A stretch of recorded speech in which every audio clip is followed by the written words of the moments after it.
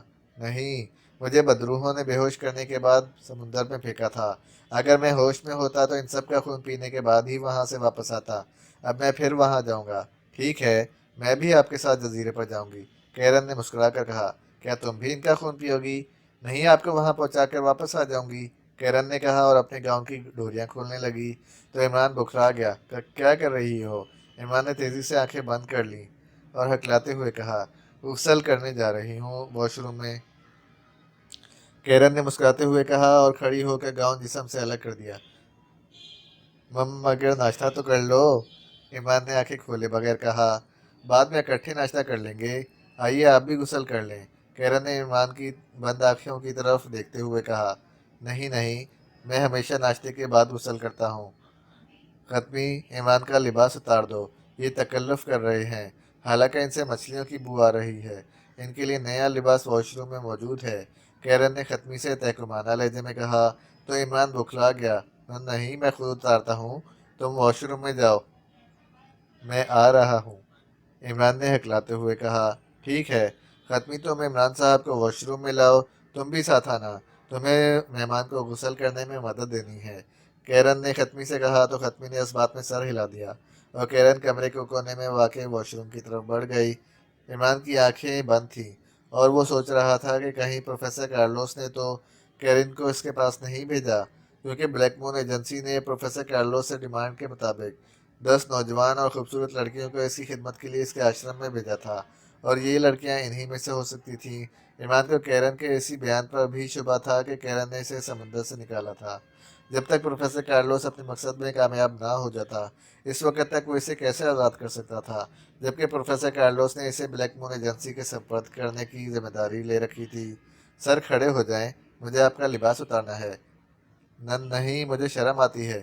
شرم کیسی؟ آپ تو مرد ہیں، آنکھیں کھول کر دیکھ لیں، میں کوئی بدروح نہیں ہوں، ختمی نے ہنس کر کہا تو عمران دل ہی دل میں لا حول ولا قوت کا ورد کرنے لگا۔ وہ سوچ رہا تھا کہ کیا کرے، جبکہ وہ اپنا جسم ہی نہیں نگاہیں بھی پاک رکھنا چاہتا تھا۔ عمران بیٹے، اعمال کا دار مدار نیت پر ہے، صرف دیکھنے سے انسان گناہ گار نہیں ہوتا، بشرطیہ کہ اس کی نیت میں برائی نہ ہو، نگاہوں میں ہوس نہ ہو اور دل و دماغ سفلی جذبات اور خیالات سے عاری ہوں۔ دفعتاً عمران کو سید عابد علی شاہ کی آواز سنائی دی اور اس نے بڑا کر آنکھیں کھول دیں۔ یقیناً شاہ صاحب نے اسے گناہ و ثواب کی کشمکش میں مبتلا محسوس کر کے ہوا کے دوش پر اپنی نصیحت اس تک پہنچائی تھی۔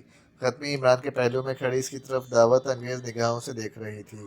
عمران نے غضبناک ہو کر صوفے سے اٹھتے ہوئے پھرتی سے ختمی کی گردن پر کھڑی ہتھیلی سے وار کیا اور کراٹے کی ضرب نے ختمی کی گردن توڑ ڈالی۔ وہ بے جان چھپکلی کی مانند فرش پر گری اور عمران واش روم کی طرف بڑھنے لگا۔ اس موقع پر شاہ صاحب کی اچانک نصیحت کا مطلب واضح تھا کہ کیرن اور ختمی شیطان کی اعلی کار تھیں اور اسے خود کو ان کے شکار بننے سے بچانا تھا۔ واش روم کا دروازہ کھلا تھا اور کیرن شاور کے نیچے کھڑی تھی۔ عمران قریب پہنچا تو کیرن نے اس طرف خمار آلود نگاہوں سے دیکھا اور عمران کی طرف ہاتھ بڑھایا۔ آؤ عمران، تم بھی غسل کر لو، کیرن نے مسکراتے ہوئے کہا تو عمران نے بھی اپنا ہاتھ اس کی طرف بڑھایا، لیکن دوسرے ہی لمحے کیرن کے حلق سے چیخ نکل گئی۔ عمران نے اس کا ہاتھ پکڑ کر زوردار جھٹکے سے کھینچا تھا اور کیرن واش روم سے باہر آ گری تھی۔ آہ وحشی انسان، تم نے میرا بازو توڑ ڈالا، کیرن نے کراتے ہوئے گسیلے لہجے میں کہا۔ اب تمہاری ٹانگیں بھی توڑ دوں گا، عمران نے براتے ہوئے کہا اور ساتھ ہی کیرن کے پہلو میں ٹھوکر دے ماری۔ کیرن چیخی تو عمران نے فوراً اپنی پنڈلی سے بندہ خنجر نکالا اور ایک ہاتھ سے کیرن کے سر کے بال مٹھی میں جکڑ کر اسے جھٹکے سے کھڑا کر دیا۔ بولو، تمہیں کس نے مجھے برگلانے اور دعوت گناہ دینے کے لیے بھیجا ہے؟ عمران نے خنجر کی نوک کسی شہرک پر رکھ کر سرد لہجے میں کہا۔ کسی نے نہیں، میں نے تمہاری جان بچائی ہے، کیرن نے ہکلاتی ہوئی آواز میں کہا۔ شٹ اپ، سچ بولو ورنہ میں ذبح کر ڈالوں گا، ختمی کی پہلے ہی میں گردن توڑ چکا ہوں، جلدی بولو کیرن، مجھے معلوم ہے تم پروفیسر کارلوس کے حکم پر مجھے بہکانے آئی ہو، لیکن میں صرف تمہارا اقرار سننا چاہتا ہوں، مجھے تم سے کوئی دشمنی نہیں اور میرا شکار صرف پروفیسر کارلوس ہے، اگر سچ بولو گی تو میں تمہیں زندہ چھوڑ دوں گا، وعدہ رہا، عمران نے اسے گھورتے ہوئے کہا اور خنجر کی نوک کیرن کی گردن میں چبھوئی۔ بتاتی ہوں، کیرن کے حلق سے پھنسی پھنسی آواز نکلی تو عمران نے اس کی گردن سے خنجر ہٹا لیا۔ خبردار، اگر تم نے ایک لفظ بھی منہ سے نکالا تو میں تمہارا خون پی جاؤں گا کیرن۔ دفتن کمرے میں ایک خوفناک غیبی آواز گونجی تو عمران اور کیرن نے بیک وقت دروازے کی طرف دیکھا اور کیرن بے اختیار چیخ پڑی۔ دروازے کے پاس ایک انسانی ڈھانچہ کھڑا حرکت کر رہا تھا۔ تم کون ہو بدبخت؟ میں چاکسو ہوں، روانڈا قبیلے کا سردار اور قبیلے کا سب سے بہادر جوان۔ ڈھانچے کے منہ سے آواز نکلی اور وہ آگے بڑھنے لگا تو کیرن زور زور سے چیخنے لگی۔ خاموش ہو جاؤ کیرن، میری موجودگی میں کوئی بدرو تمہیں انگلی بھی نہیں لگا سکتی۔ ہاں ہاں ہاں، دیکھو میں کیرن کو کیسے کچا چبا جاتا ہوں عمران، مردہ ڈھانچے نے ہنستے ہوئے کہا، اور دوسرے ہی لمحے ڈھانچہ غائب ہو گیا۔ تو کیرن ایک مرتبہ پھر چیخنے لگی کیونکہ اب ڈھانچے کی جگہ ایک خوفناک اور لہیم شہیم بھیڑیا کھڑا تھا اور خونخوار نگاہوں سے ان دونوں کو گھور رہا تھا، اور پھر اس بھیڑیے نے یکدم گھراتے ہوئے ان دونوں پر جست لگا دی۔ عمران نے اس کے جسم میں حرکت آتے دیکھ کر کیرن کو ایک ہاتھ سے اپنے پیچھے کیا اور خنجر سیدھا بھیڑیے کی گردن کی طرف تان دیا۔ بدرو بھیڑیا گھراتا ہوا عمران کے قریب پہنچا ہی تھا کہ عمران نے بجلی کی سی تیزی سے خنجر بھیڑیے کی گردن میں گھونپ دیا اور دوسرے ہی لمحے بھیڑیے کے منہ سے چاقسو کی ہولناک چیخ نکلی اور وہ تڑپتا ہوا فرش پر آ گرا، لیکن فوراً ہی سفید دھواں بن کر چھت کی طرف بلند ہوا اور دھواں چھت کے پاس پہنچ کر غائب ہو گیا۔ کیرن دہشت زدہ سی کانپتی ہوئی چھت کی طرف دیکھ رہی تھی۔ کیا وہ مر گیا؟ کیرن کے منہ سے ہکلاتی ہوئی آواز نکلی۔ ہاں، کوئی بدرو مجھے یا میرے کسی ساتھی کو جو میرے قریب موجود ہو نقصان نہیں پہنچا سکتی۔ اوہ کیوں؟ اس لیے کہ میں آب حیات سے غسل کر کے جزیرے پر آیا تھا۔ کیا آب حیات سے غسل؟ ہاں، لیکن اس سے پہلے کہ پروفیسر کی کوئی اور غلام روح تمہیں دہشت زدہ کرنے آئے، مجھے اپنے بارے میں بتا دو، ورنہ میں تمہیں کسی بدرو سے نہیں بچاؤں گا۔ میرا نام کیرن نہیں، کیپٹن کرسٹینا ہے، کیرن نے آہستہ سے کہا تو عمران بے اختیار چونک پڑا۔ کیا تم بلیک مون ایجنسی کی ممبر ہو؟ تمہارا اندازہ درست ہے۔ پروفیسر کارلوس نے میرے چیف کرنل ہوگن سے کہا تھا کہ تمہیں بہکانے کے لیے کسی ہوشیار و عیار لڑکی کو اس کے آشرم میں بھیجا جائے۔ کرنل ہوگن نے مجھے منتخب کیا اور میں ہیلی کاپٹر کے ذریعے 2 گھنٹے پہلے یہاں پہنچی تو پروفیسر کارلوس نے مجھے تمہارے بارے میں ہدایات دیں۔ مجھے معلوم نہ تھا کہ تم عورت کے معاملے میں اس قدر بے حس اور بے پناہ قوت ارادی کے مالک ہو، حالانکہ میرا شمار ایجنسی کی خوبصورت اور انتہائی ہوشیار لڑکیوں میں ہوتا ہے۔ کیپٹن کرسٹینا نے شکست خوردہ لہجے میں کہا تو عمران کو یقین ہو گیا کہ وہ سچ بول رہی ہے۔ Thank you Christina. کیا ہیلی کاپٹر واپس چلا گیا تھا؟ نہیں، وہ ساحل پر موجود ہے، اور پروفیسر کارلوس کا پورا مقصد ہو جائے گا تو ہیلی کاپٹر مجھے واپس ولنگٹن لے جائے گا۔ لیکن اب تم کیا کرو گے؟ پروفیسر کارلوس کو معلوم ہو چکا ہوگا کہ تم نے مجھ پر قابو پا لیا ہے، کرسٹینا نے تشویش بھرے لہجے میں کہا تو عمران مسکرانے لگا۔ بے فکر رہو، تم واقعی قابو پا چکی ہو اور پروفیسر کارلوس کا مقصد پورا ہو چکا ہے۔ کیا مطلب؟ مطلب یہ ہے کہ تم اپنا گاؤن پہن لو، پھر میں تمہیں تفصیل سے سمجھاتا ہوں، عمران نے یکدم سخت لہجے میں کہا تو کرسٹینا عمران کی طرف عجیب سی نگاہوں سے دیکھ کر صوفے کی طرف بڑھ گئی۔